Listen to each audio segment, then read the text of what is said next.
Anybody's got any questions? John.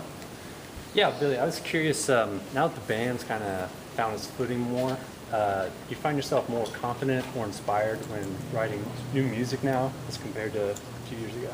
Yeah, I think that's where people get confused about my musical life, is I've done my best music when I'm with people I feel really comfortable with. And so even when we talk about the old band, the best music came when I was comfortable with those people. People assume, oh, you just put me back in the room with the same people. You wouldn't get the same results. And in fact, Stand Inside Your Love was probably the last great song of that original lineup. And I was in the room with those people, but those results were getting less and less because I just didn't trust the relationships anymore. And I trust my relationships with Jeff, Nicole, and Mike. And so I think that part of me is coming back out where I can feel safe to take chances again, because I'm an emotional person, and I play tough guy on TV, but sometimes I need the people around me to say, that's really good, keep doing it. You know what I mean? You can't. One thing you learn when you're in public is as much as a compliment is nice, you learn that at some point a compliment is the same as condemnation, because it's attached to something. And as people know from families, which in a way a band is like a family, they're still going to be here whether I write a good song or a bad song. I know that the audience is going to leave if I don't write enough good songs or I don't play the songs that they write. So that's an insecure relationship. This is a secure relationship. And I think that part of a solidity of a band and the feeling that we can do whatever we set out to do. And irregardless of what the band's called or how people perceive it, we feel we're a world-class rock band. We look out and we see other bands that are out there doing much better than we are in terms of business. We're not afraid of those bands. We're not afraid to be on a stage with those bands. In fact, we think we'd kick most of those bands' ass right off the stage. So, attitudinally, if that's even a word, which I've made up recently, our attitude is we belong, and we will continue to belong, as long as our relationships are intact. That's when the best relationship happens with the public. So, it's a good question. Greg. Yep. How you doing? First of all, thanks for coming to St. Louis. We're really glad that you're here. But the question is, Are we in St. Louis? Meet me in St. Louis. the question is basically, you've had all these eras of different styles, and every album is avant-garde and changing. Where do you go for that place? I mean, you had stuff in Swan and Oceania, and everything is different. I mean, do you creatively go to a different place, or can you said, I can write a Simon's Dream song if I want, but I don't, I don't want to speak for you, but you said I can do that. Let's, Yeah, that's accurate. I don't want to go there. But is it a switch inside your brain, or you're like, okay, let's think about these things, and this helps me create these songs? Or? I'm not comparing myself to Picasso, but when I read these really great books, I think the author's name was John Richardson, and I've been meaning to look because he set out to write a 4-volume exhaustive analysis of that. It's not just a biography, he actually examines the entire sociological world that Picasso operated in. And it was really shocking to read that Picasso was influenced by commercial forces just like anybody else. He'd call up his dealer in Paris and go, I'm fucking broke. And the guy would go, well, we need 20 more of those ones that look like that. And spit them out. Sometimes he'd do great work and sometimes he'd do shit work. It was really interesting to read that even one of the greatest artists, at least of my lifetime, was susceptible to forces and things like that. But where I understood him in a way that I maybe wouldn't understand a lot of artists is, he was the type of artist that would go into something, he would explore it completely, and then he would abandon it and burn the bridge. And so there's periods where he's just doing line drawings, and there's periods where he keeps painting the Madonna image over and over and over again. There's an obsessive compulsive aspect to wanting to pick something up, explore it, and then discard it because it just doesn't have the same use or curiosity factor. So at this point, it's not as overt, maybe. I mean, when I was a kid, it would be like, well, we'd listen to, we'd put on our T-Rex record, and then we'd put on a grunge record, and then we'd put on, a Beatles record. We'd say, how do we put all that together? Now it's sort of more ephemeral. It's almost like we do the work, and then we step back and go, well, that's interesting, because, like the end of Oceania, when I finished it, I was like, wow, it's kind of like Vangelis or something. But it wasn't like we went in like, yeah, let's be like Vangelis. It kind of comes out. in the mix of influences. Right. So I think at this point it's more unconscious, and I could probably identify the source material better in hindsight, where before it was probably more conscious. We got to make this kind of record, it has to feel like this. It'll be more streamlined.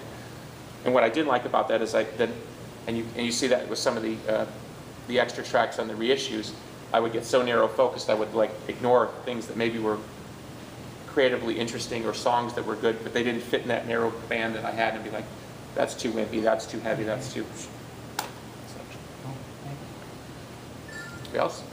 Pamela. Hi. Hi. I came up from New Orleans. Just want to say we miss you and love you there. We'd love for you to come back and play. I know we've been asking Yeah. every year for the last 6 years, and they keep getting them. But Except for Voodoo Fest, right? right, I was there. Yes. I got married 2 years ago, and I walked down the aisle to Tonight Tonight.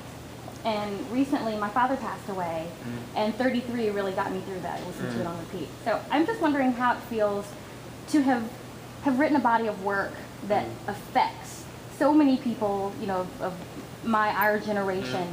And do you ever draw on that when you're down, knowing that you've helped so many people? Thank you. It's a beautiful compliment, first of all. To answer your question, it's really humbling because I have those songs that did that for me. When my grandmother was dying of cancer, when I was 17 years old, I listened to Wish You Were Here by Pink Floyd. And then the irony at one point in my life where I'm on stage with 3 of the 4 members of Pink Floyd doing Wish You Were Here at the Rock and Roll Hall of Fame. I mean, talk about mind-boggling, insane. Because that was the song that got me through one of the worst moments of my life. So I really understand the empathetic relationship where a song can really get people through something. But to answer the other part of your question, no, I really don't, because at some point, and it goes back to a little bit of the first question, I had to stop wiring my brain to what people liked and didn't like.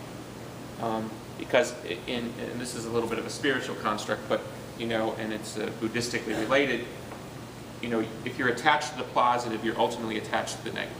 So if I'm attached to pleasing fans, I'm also attached to where I'm not pleasing fans. And I felt that, you know, that's more of a young man's game as you grow older, and I think you see this with other artists as they grow older. You have to detach yourself from that part of the equation.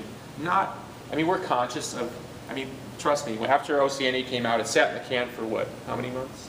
9 months. 9 months it sat in the can. But when the day that album came out, we all held our breath. Because we knew if people didn't like that, we're fucked.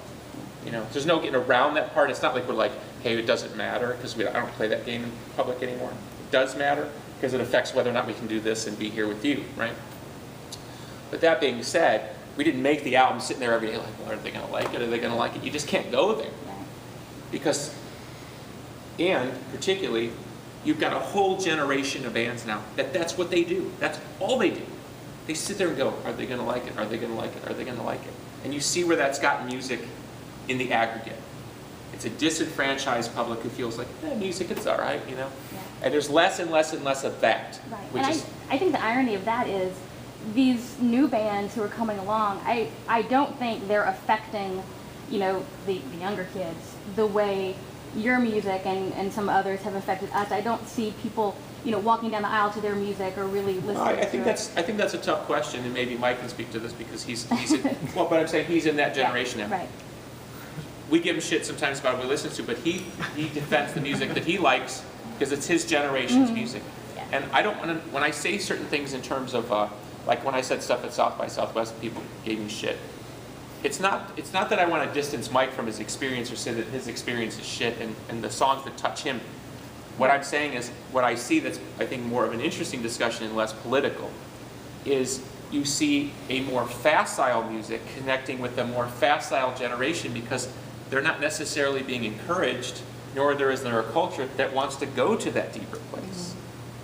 You're seeing a kind of more sheeny, surface level culture. I call it laptop rock. Right. You know, and it does affect how many people want to come see a concert and what they expect at a concert. There are bands that are popular right now that could have not even been close to successful in the 90s because the kind of music they played wouldn't have rocked the house this big. But it does rock somebody on a laptop. Heavy metal doesn't necessarily translate too well with a generation of people listening on their phones and that kind of stuff. So you see generational shifts. So it's not to deny the construct. There are people who grew up in the 70s, kind of like me, and I'll hear some, cheesy 70s song, but I admit to myself, this is the shallow end of that experience. If you talk to people in whatever you want to call this generation, the 15 to 25-year-old generation now, they feel that their music is just as valid and just as important. I'm really curious to see if they'll feel as strongly about it the way the 90s people feel about it, or the 60s people feel about their music, because there was a psychological depth to the era that went far beyond whether or not the music was pleasant or enjoyable. It went into racist issues, misogyny issues, social issues. It opened up a whole bigger dialogue,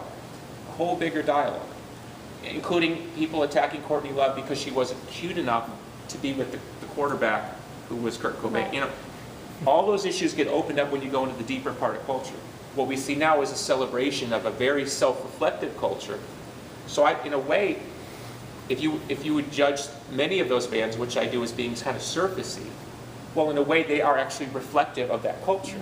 So you can't condemn it, but I don't think we're going to stand back at 20 years ago. We really missed the boat on those 50 bands. Right. And I think the numbers bear that out.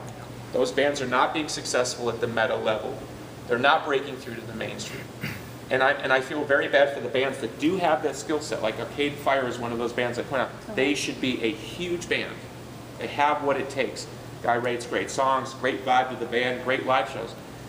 But that culture doesn't get the other level of that.